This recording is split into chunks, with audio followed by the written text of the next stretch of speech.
on the web. You can't necessarily rely on the information in mainstream media. I just want to point that out. Although the Consumer Reports did come out against GMOs recently. But there's so many websites, there's so many documentary films talking about what we're talking about now, from Farmageddon to GMO, OMG. Just, you can download terrific websites.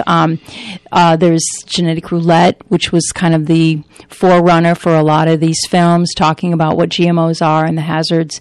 There's resources that are out there. You can download a non-GMO shopping guide and take that with you to the store. I was going to bring that out. Yeah. Are there any shops where we could get these sort of produce? Absolutely. And there's one label that you can rely on, and it's called the it's called the Non-GMO Project Verified label. So you look for that specifically because it's a third-party organization that has verified that there are no GMOs in the food.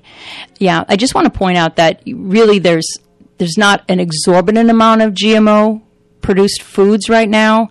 If you buy without anything that has sugar that isn't organic in it, and if you buy without anything with any soy, so that includes soy lecithin and in any of the corn derivatives, which is kind of hard to distinguish because they come under so many names like high fructose corn syrup, maltodextrin, just to name a few.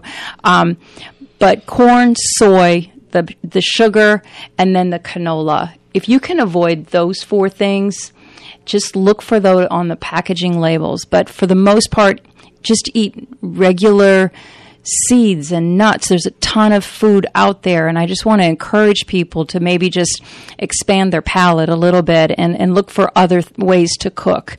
But you can certainly get a lot of good organic leafy vegetables if you can't grow your own. But we have the materials out there. We just need to be aware that we need to be more conscientious than we are in assuming that the food, just because it's abundant here, is safe. Mm-hmm, mm-hmm.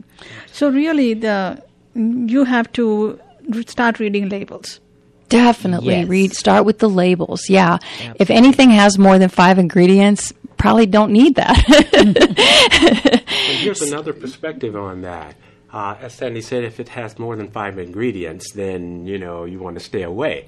But things like broccoli, cauliflower, asparagus, artichokes, from natural sources, you don't need labels.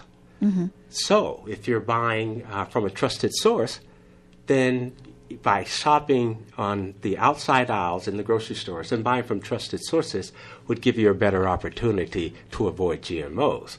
And one of the advantages in that is that we only need 5% of the population to stop buying the GMOs, and that would provide a tipping point because everything in our country is based on supply and demand.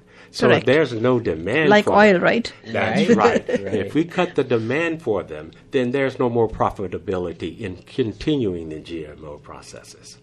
Yeah, that's where all ends up, right? Profitability. Mm-hmm. Exactly. Mm-hmm. So what is your advice? I mean, where can people go apart from farmers market? How do they find the resource?